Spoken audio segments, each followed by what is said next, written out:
Clair e eu sou colaboradora do Grupo Espírita Casa do Caminho aqui de Campinas.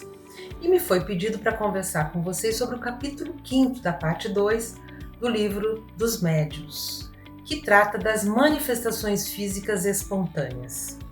E um momento atrás eu sei que vocês já ouviram sobre as manifestações físicas, que é o capítulo 4º, que falou sobre a natureza dessas manifestações. Mas nós agora vamos conversar sobre as manifestações físicas espontâneas.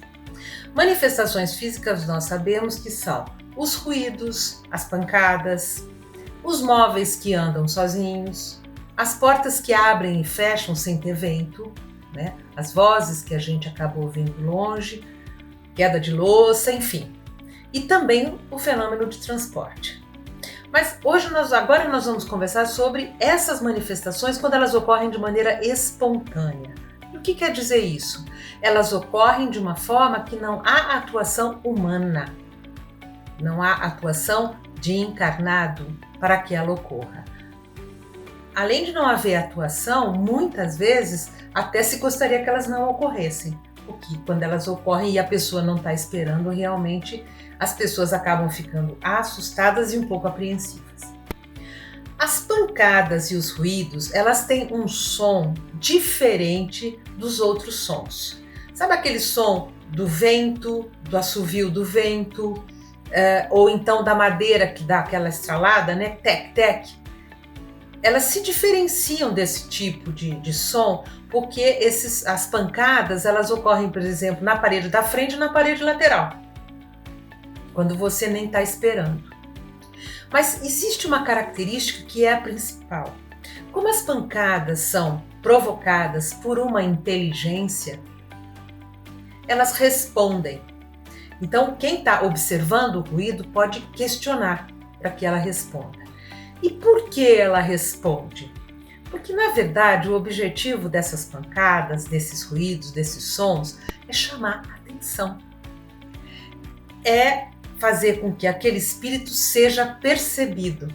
E muitas vezes ele faz isso como uma brincadeira, até para se divertir, assustando as pessoas.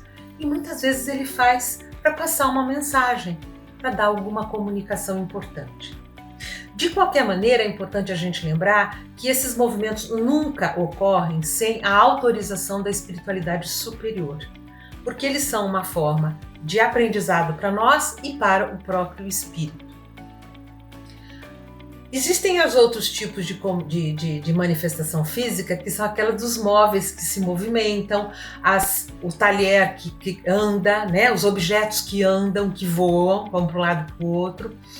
E também, por exemplo, de sons. Você está aqui e aí você ouve na cozinha cair a louça. Aí você vai olhar, nada, tá tudo arrumadinho, tá? Ou então você ouve uma conversa na sala ao lado. Quando você vai olhar, nada, tá? E esse fenômeno é muito comum.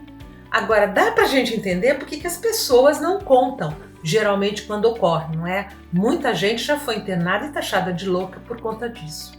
A gente tem um pouco mais de conhecimento hoje em dia, então dá para olhar de outra maneira. Importante também lembrar que esses fenômenos, eles precisam de uma conjunção de elementos para ocorrer. Então precisa haver um espírito que queira fazer essa comunicação e que tenha um objetivo com essa comunicação. Precisa haver um médium.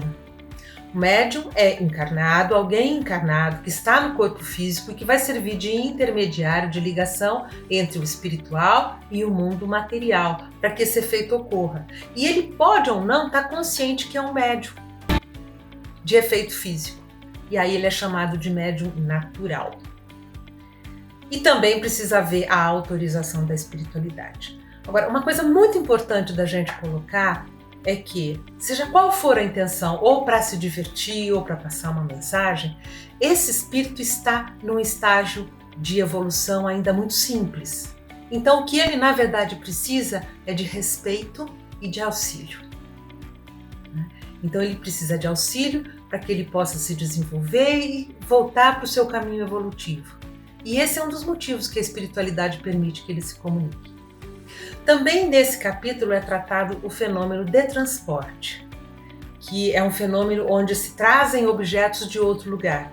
E geralmente esse fenômeno ele ocorre por um motivo bom, benévolo. Ele traz uma flor, ele traz um fruto, tá?